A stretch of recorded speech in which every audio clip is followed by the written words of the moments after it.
We light our chalice this morning. Hope as an Act of Resistance by Reverend Michelle Collins. In times when despair feels reasonable and cynicism seems wise, we gather to practice radical hope.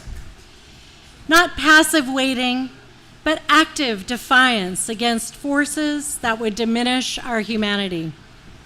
Together we choose hope as resistance, imagination as rebellion, and love as our most revolutionary act. Come, let us worship together. Aloha. Welcome to the First Unitarian Church of Honolulu, where we strive to build the beloved community and boldly grow compassion, justice, and joy. It is good to be together and share our hearts. We are glad that you are here. I extend a special greeting to visitors and newcomers this morning in the building and up on Zoom. For those in our sanctuary, please join us right after the service for refreshments and fellowship so that we can talk story and get to know you a little bit better. My name is Crystal Neva.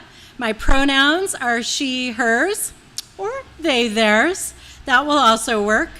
I have been a member of this congregation for just over 2 years. One of the ways that I keep hope alive is to acknowledge the cyclical nature of our social history and to recognize that the particular crisis we are currently in was predictable, just as the rebuilding and awakening that will follow are also predictable. In the face of that, I try to keep my goals small and immediate, to shine light on injustice and to stand with others who bear witness to the terrible and the wonderful things that are happening in the human family. I'm proud to be a part of a faith community that has a history of promoting human rights and justice on these islands. Today, I have the honor of being worship associate along with our worship speaker, Kyle Lovett.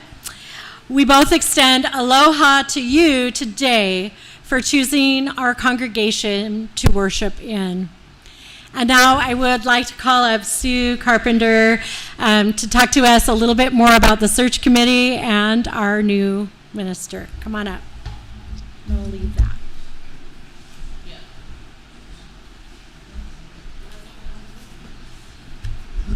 Good morning. Good morning. Before we welcome Reverend Deborah Bond Upson, I want to recognize the Ministerial Search Committee for their work. Please come forward as I call your name. Laurel Zeri, Chairperson. Janice Davis. Gabe Diaconco. Nan Porterfield. Dan Carpenter, and Laura Gomez.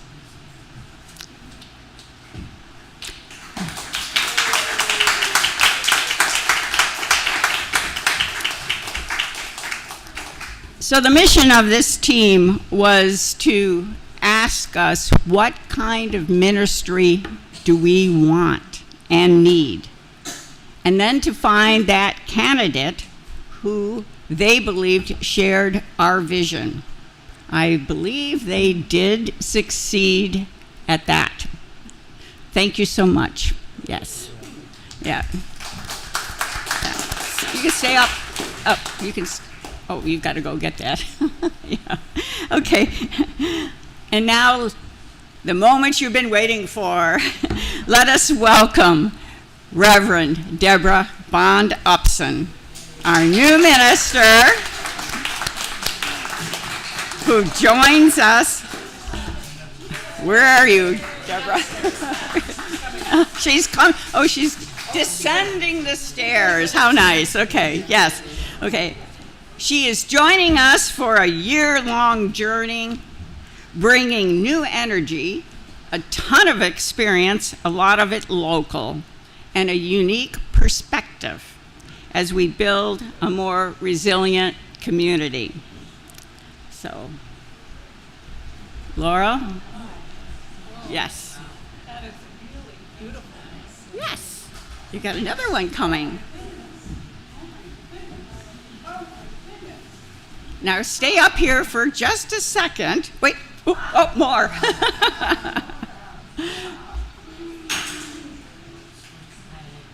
Now, Gabe, will you come up and present Deborah the key to the house?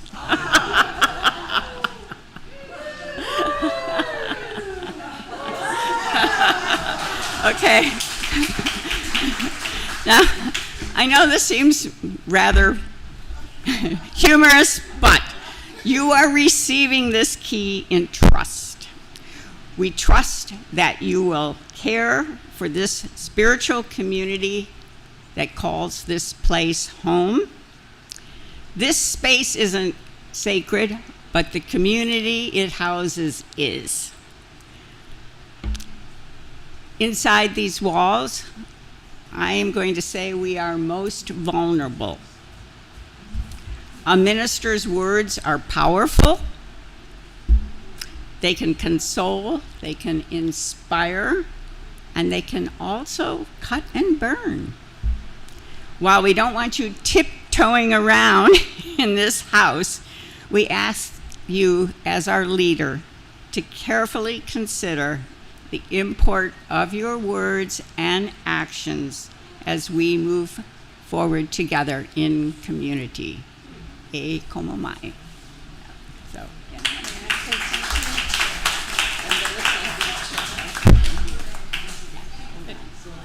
They're about to do the song. okay. I just want to say mahalo for including me in the leadership of this wonderful community, and that I feel fortified and blessed that we are together united at this time. Mahalo nui loa.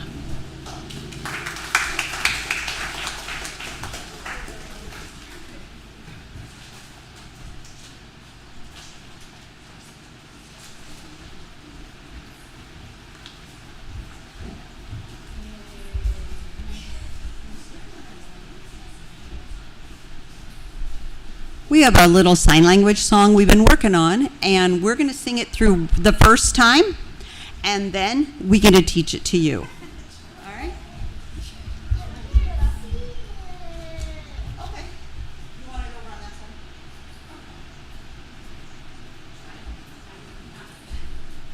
Ready?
Thank you, Kiki.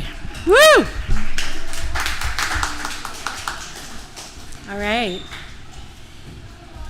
It is my pleasure to welcome Kyle Lovett back to our pulpit. Yay, some of you know her. Reverend Kyle was called to Hawaii to serve as pastor of Church of the Crossroads in Honolulu. She transitioned from that role in the mid-2014 to serve the island's kupuna with Home Instead Senior Care. She's currently the managing director of the Alliance for Drama Education and a guest preacher for multiple denominations. Here in Hawaii, Rev Kyle has been active in interfaith circles and in social justice movements, including advocacy for civil unions and marriage equality and cash bail reform. Rev Kyle served in volunteer positions at the regional setting of the United Church of Christ, chairing the Oahu Association Committee on Ministry and teaching the association's UCC Identity, Polity, and Traditions courses. She's volunteered with local nonprofits, including previously as an officer of the board of the Gay Men's Chorus of Honolulu. And her life passion is to make a positive impact on the world and in each of the communities where she lives. So welcome, Kyle, and I have a thing for you. Welcome back to us. Yeah.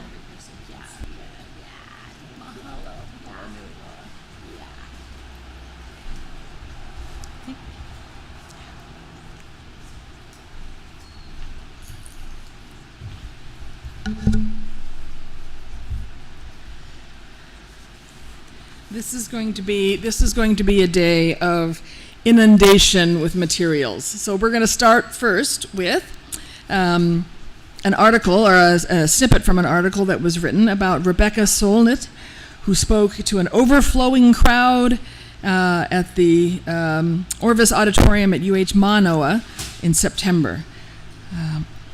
Here's what she said. Hope is not a lottery ticket.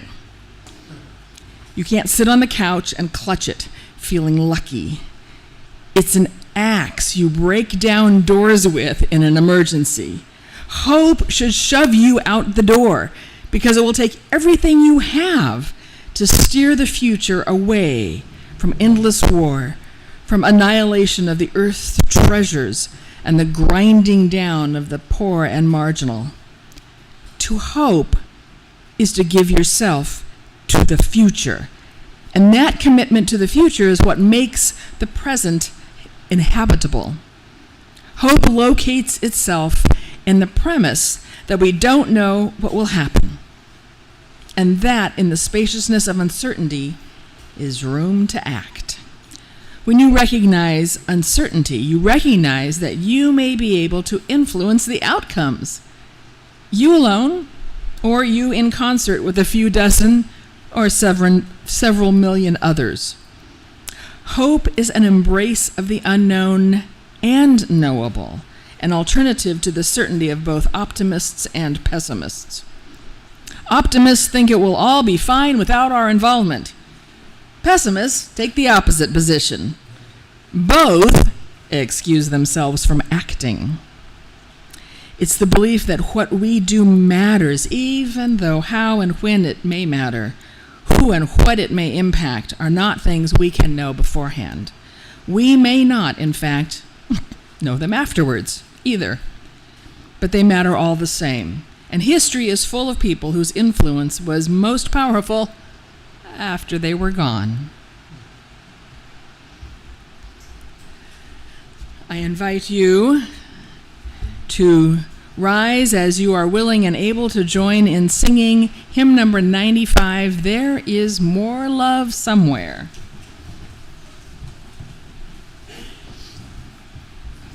Keep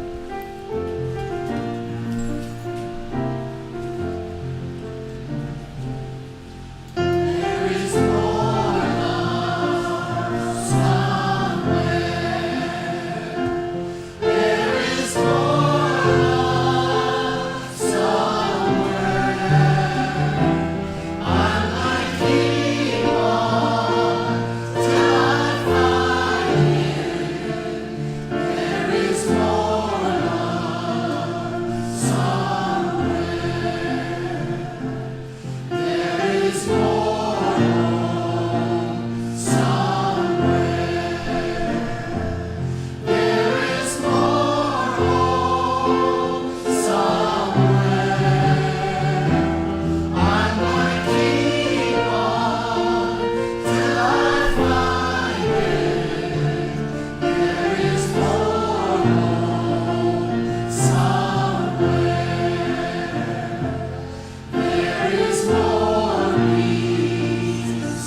Today, for those who've heard me talk before, today I am not going to build a logical argument with 3 points and a conclusion and a funny story in the middle.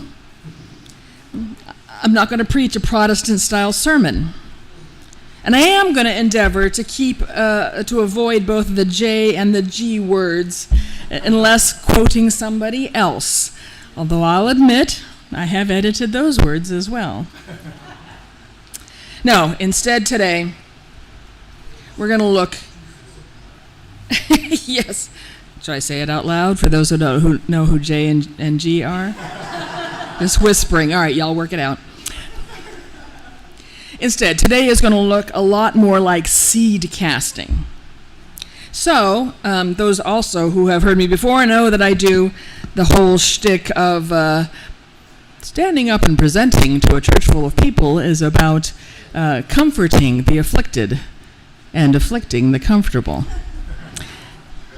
I'm going to do a little bit of afflicting at the beginning, and then I'm going to, smooth things the whole rest of the time. So, that's seed casting, yeah?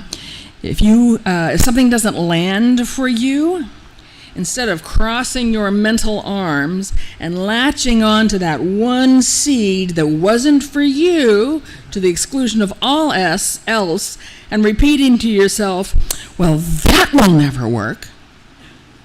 How about if you let go of that one little seed that wasn't meant for you? It may find fertile ground elsewhere. In other words, don't get negatively stuck on any one thing. We are the center of our universe, but not everything is for you. I'm going to start with some categories. Yeah, what are the components to searching for hope, to finding hope? I can't preach with shoes on. Hang on a second. Okay, that's right. That whole standing on holy ground thing. Alrighty, first of all, community. One of the components. Also compassion, and especially communication. Sharing with others what gives you hope. Sharing stories of moments where you experienced hope. Sharing the truth of your life. And listening carefully when others tell you their truth. What are some of the impediments to this search for hope? Being comfortable. That's a problem, because if you are not scrabbling every day for the ground level of Maslow's hierarchy, you're comfortable. Also, being complacent is an impediment. When we glide through life without a critical eye to what's going on around us, we get complacent. Another impediment is despairing.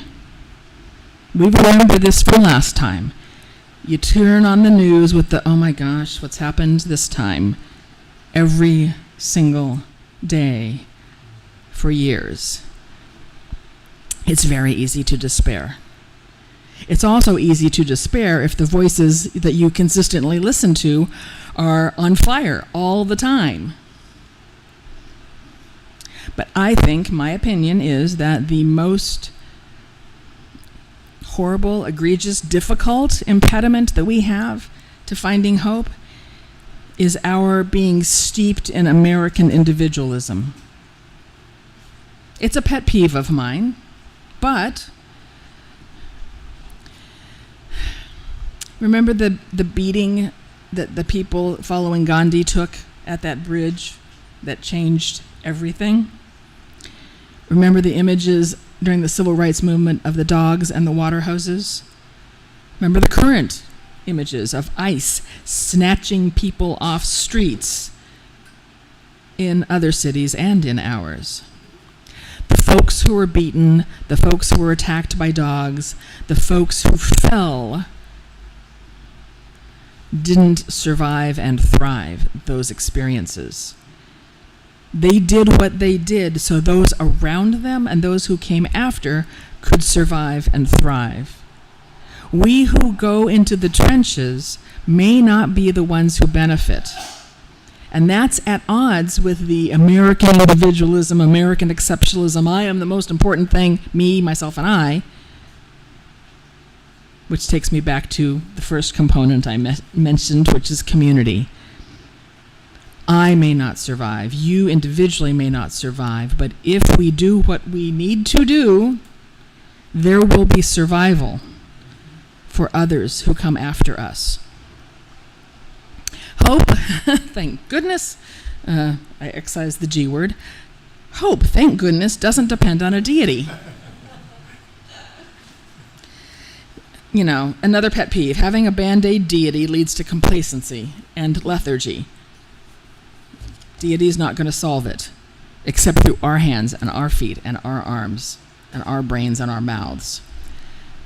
Recognizing, it's also important to recognize that there is no panacea. There is no one solution for everything, for all the difficulties, all the challenges.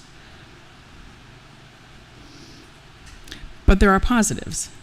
Communicating, getting the word out about people around Chicago, for example, handing out whistles, my decoration of the day, handing out whistles and developing a code of whistle blasts and stopping ICE from snatching people off the streets with impunity.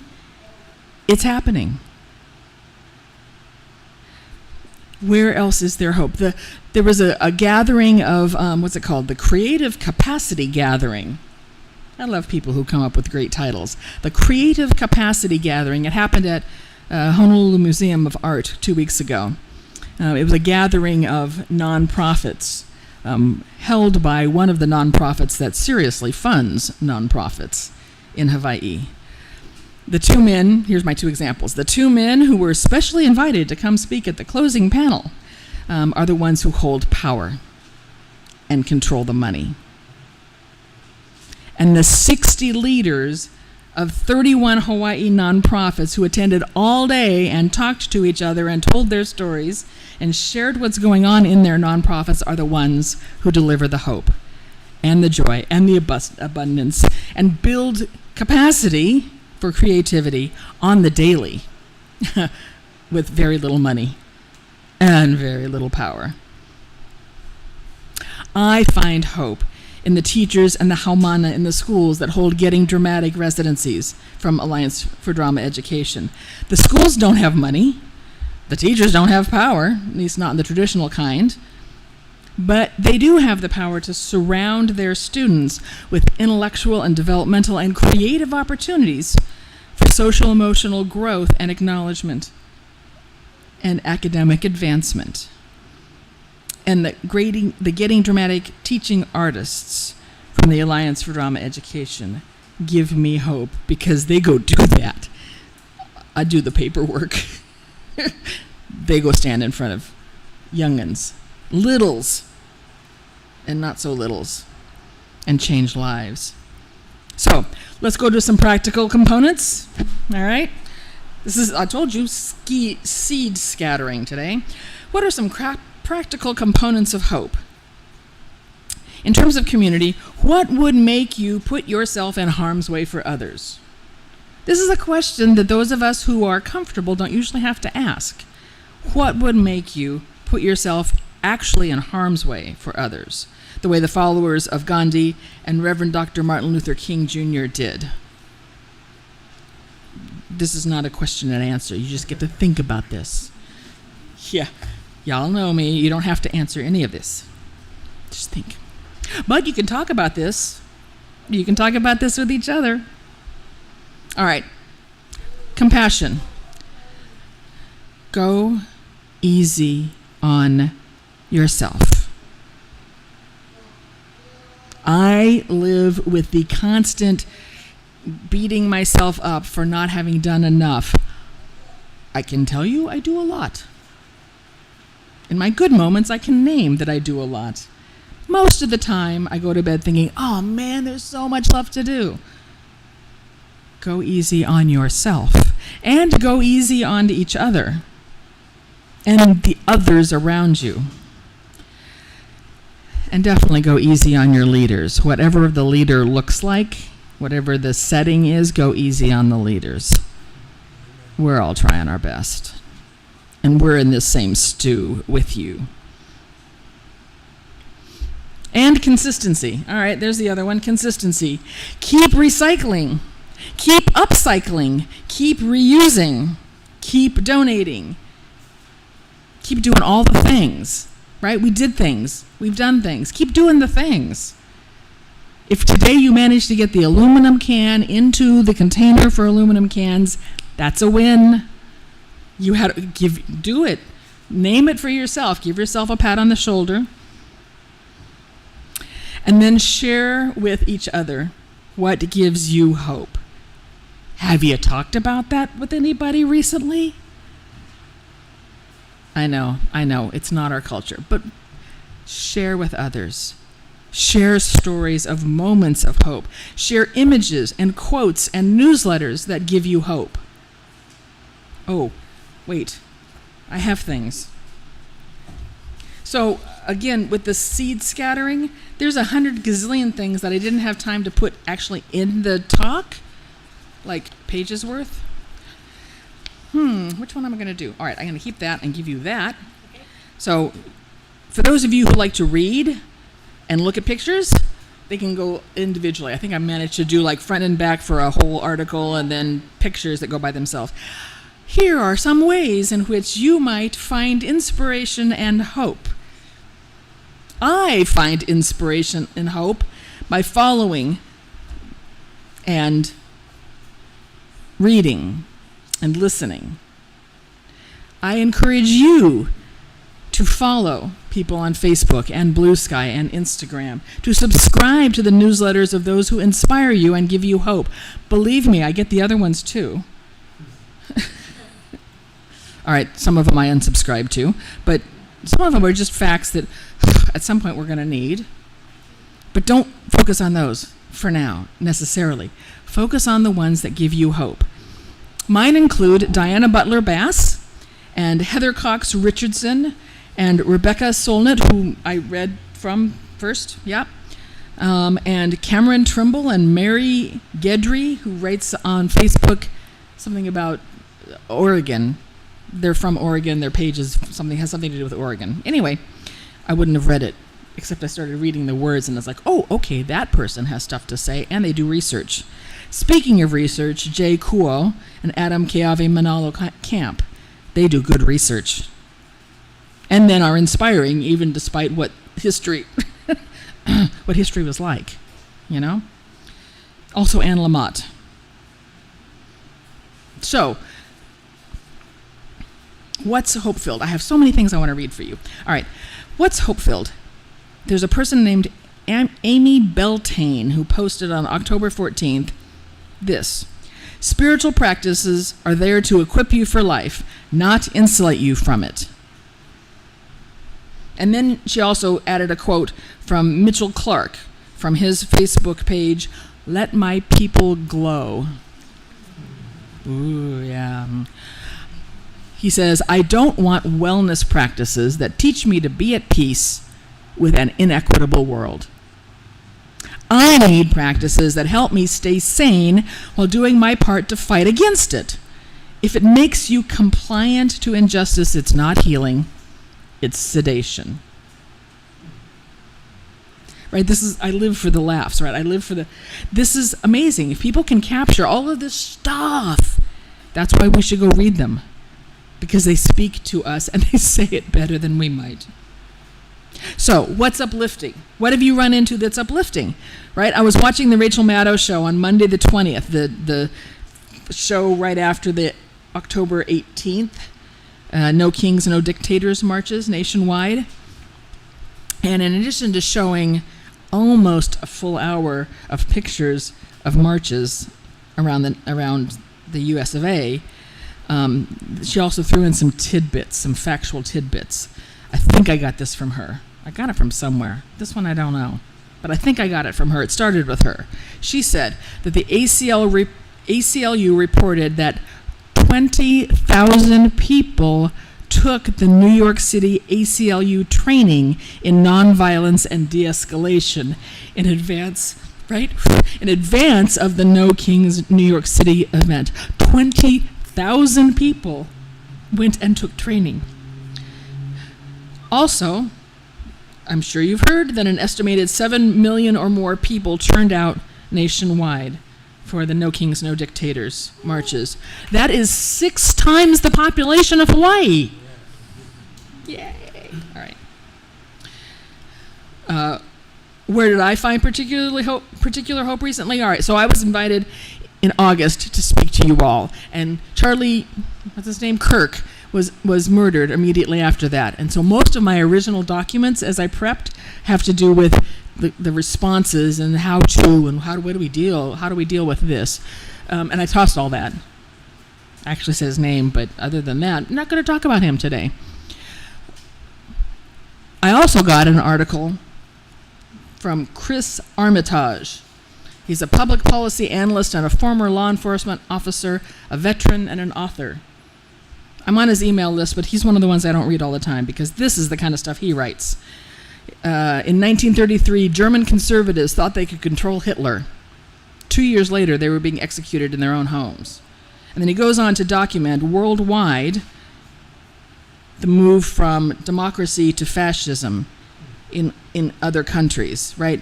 Italy, 1922, Spain in 1936, Hungary, 2011, France, 1934. France in 1934 looked like a victory for about 5 minutes. Fascist leagues tried to storm Parliament on February 6th. Something about the 6th. 6 days later, 12 million workers went on general strike. 12 million. The entire country stopped. No factories, no shops, nothing.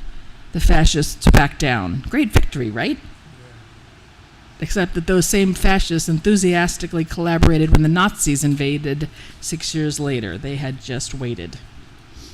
Portugal, 1974, right? Dictatorships.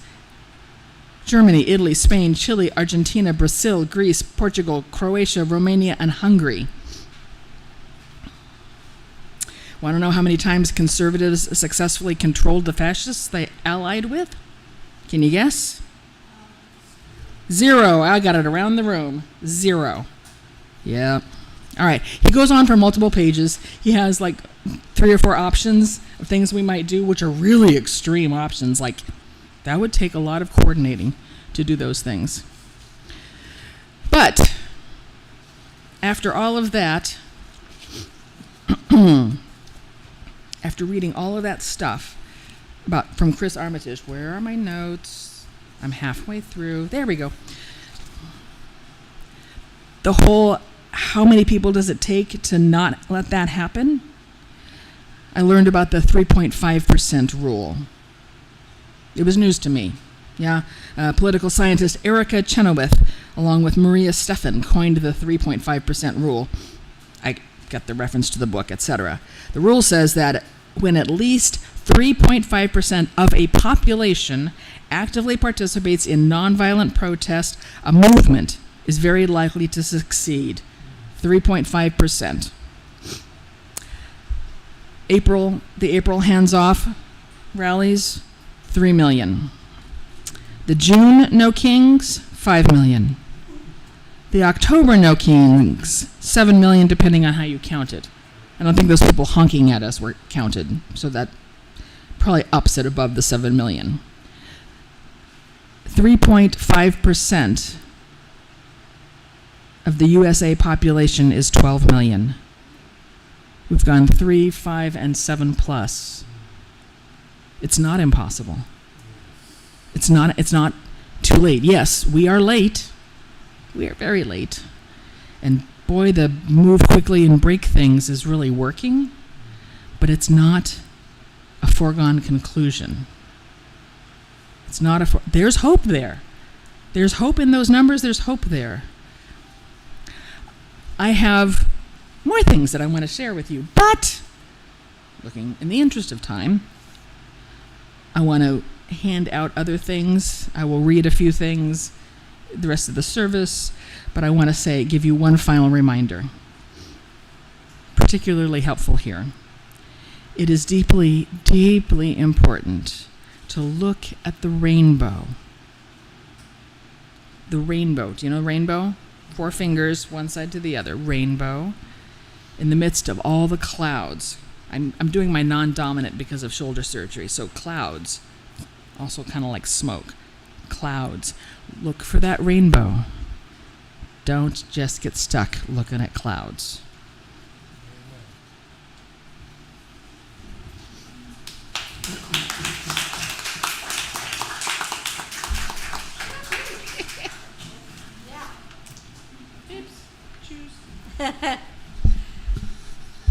Thank you so much. Let's have some hope.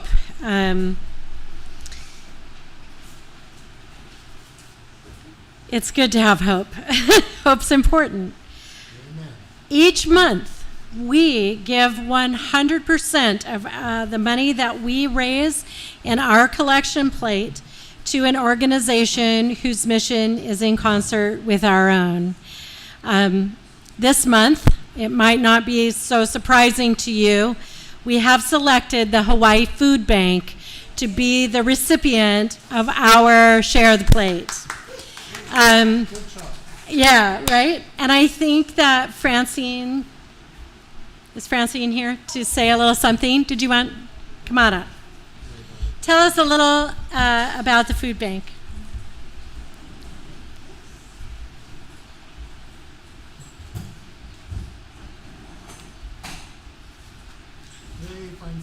Yay!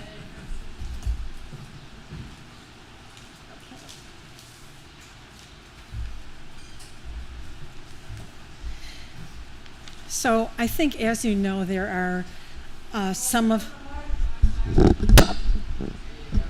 as you know, there are some of us UUs that volunteer at the food bank every week, some of us for the past 5 years.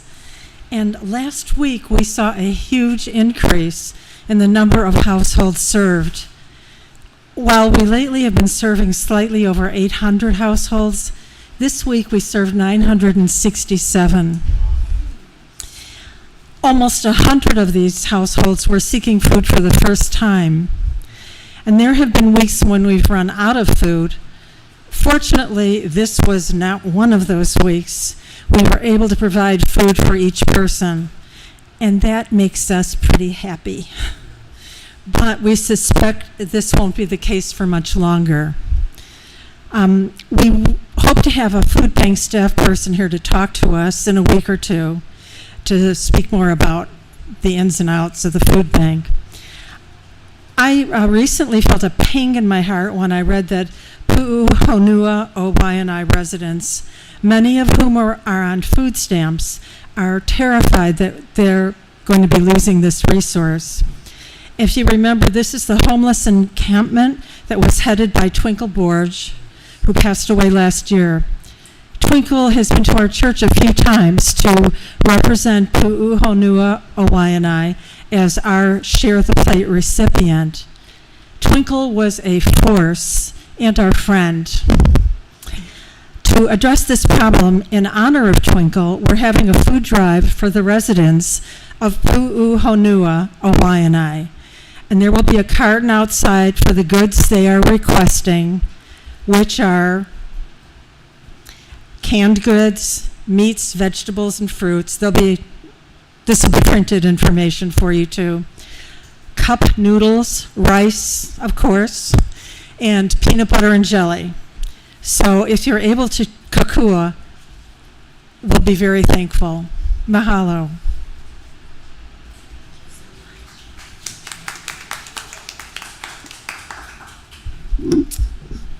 If you resonate with this mission, there are many ways to give.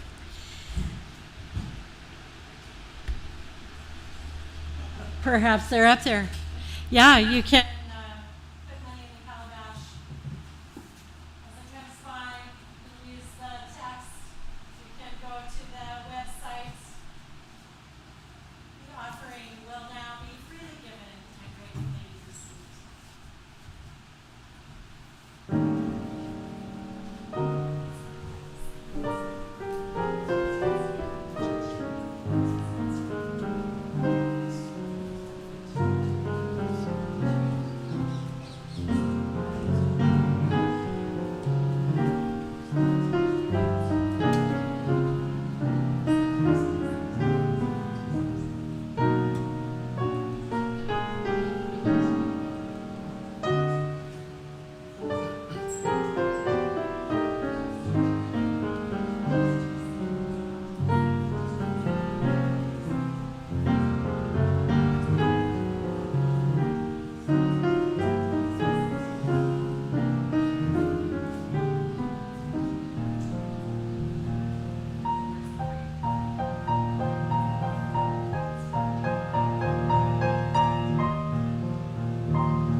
Aha!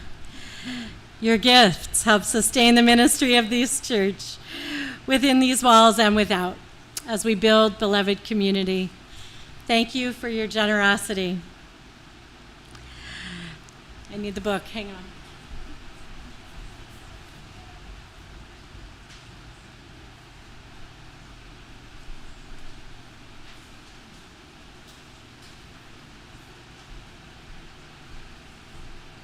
Okay.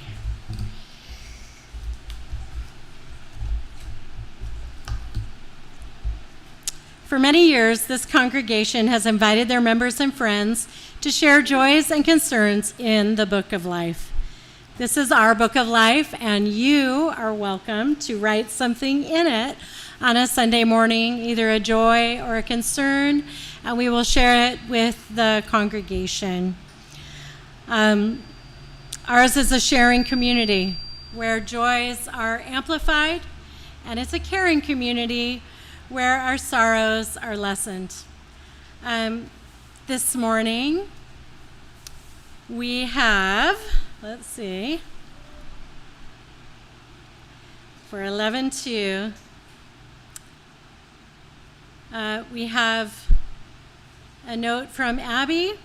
Son Benji had surgery on Friday to repair an injury to wrist fracture, and he has the challenge of pain and learning to use his other hand and not being able to surf or play basketball for a while.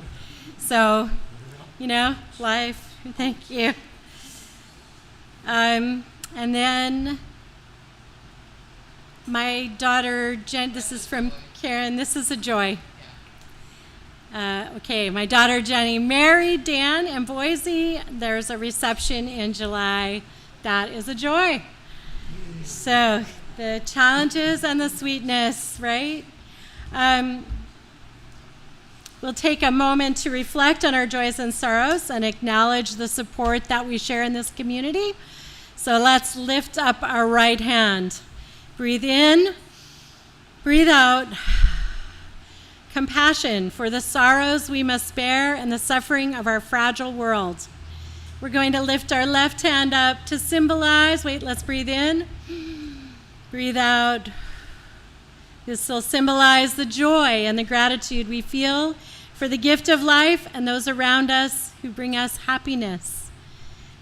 As our two hands come together, so our hearts come together as one, sharing our empathy, sharing in the work of healing hands.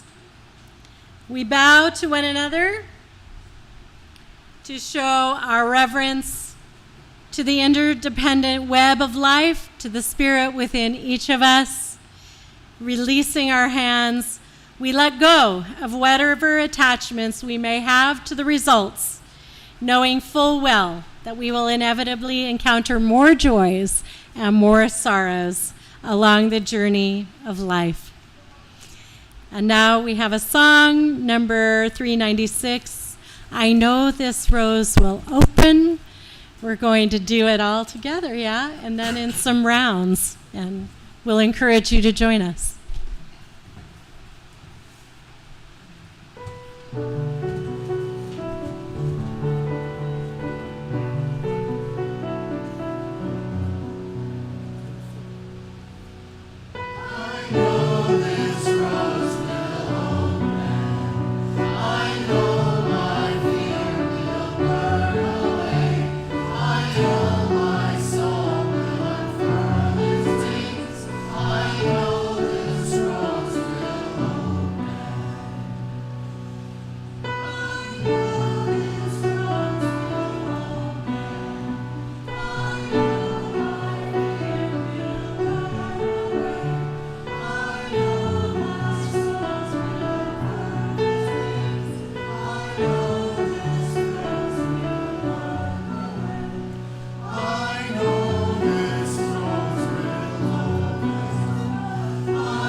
think Crystal and I are channeling each other today, because my prayer is very much like what you just did. All right? Put the mic down. Put the mic down. Put the candle back. Okay. Crystal and I are attuned today because what she just did is what I had planned to do during the prayer. So may these experiences wash over you in whatever ways speak to you. I invite you, if you are comfortable, to put here we go again. Put your feet on the floor. Feel the earth.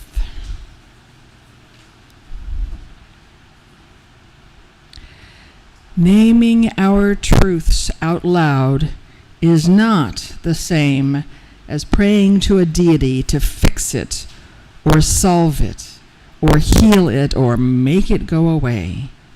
Naming our truths out loud dispels the myth that what we're going through is ours alone to bear. Naming our truths out loud undermines the naive, the Pollyannas, the human ostriches who don't want to believe how hard it is, how bad it is, how hurt we are. So, take a deep centering breath. Feel the energy of the earth beneath you. Let your body relax and breathe. And let your mind lift up and acknowledge in the silence of this room the laments on your heart.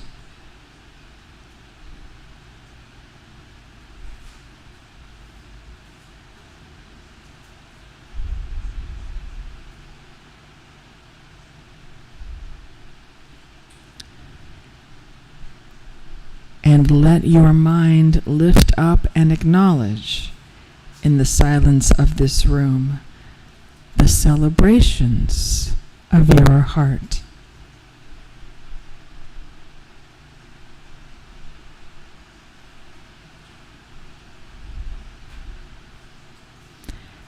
And cast your mind around the room and celebrate the joy of being together. Remember the souls who have gone before us. Remember the saints who move among us. Remember the ones who accompany us. Remember the ones that we accompany.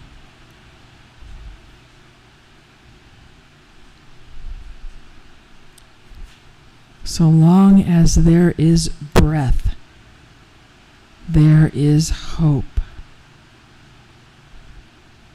May it be so. Amen.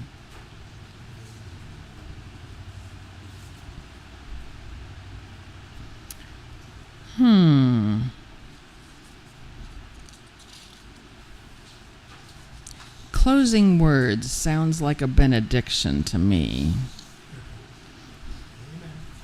Amen, says someone. Thank you. Thank you for that. All right. Alrighty. I will bring to you a message from the Right Reverend Stephen Charleston. And I'm skimming it. The only thing here is spirit, so I guess we're okay, yeah? The Right Reverend Stephen Charleston says to remember this: I will try. No matter how small my contribution may be, I will try. I will not be passive in the face of need, but active. I will try to create peace and justice and sustainability. I will try to do my part. It may be that what I can offer is modest, but it may also be that my effort will be a catalyst to greater change. My pebble may start an avalanche of goodness, a mighty response far beyond my capabilities. The Spirit works miracles with even the least of these. If I can help in any way, I will try. And from one of the unknown wise ones, some are posting on social media, some are protesting in the streets, some are donating silently, some are educating themselves, some are having tough conversations with family and friends. A revolution has many layers. Be kind to yourself and others who are traveling in the same direction. Just keep your foot on the gas. Another amen. All right, rocking it today. I invite you to rise in body or spirit as we join together in song number 133, One World.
That's a new one for us. We have to work on it a little. All right. Thank you so much for all of that. We will extinguish our chalice with some words by Reverend Tess Bomberger. Chalice alight with hope and joy, illumine the further reaches of our sometimes winding paths, a beacon to bring us home, us again to a chorus of like minds and voices. Abide in us as we go forth from this place to share our songs with unsung others. Work in us to bring to light the special gifts within each one, chalices alight with hope and joy. I have some announcements. First of all, please join us this Friday, November 7th at 7 p.m. It's a Taizé service, which is a quiet, reflective time of singing, meditation, reading, and candlelighting on the theme of Who Shall We Be? Everyone is welcome. The gathering is in the sanctuary from 7 to 8 p.m. this Friday.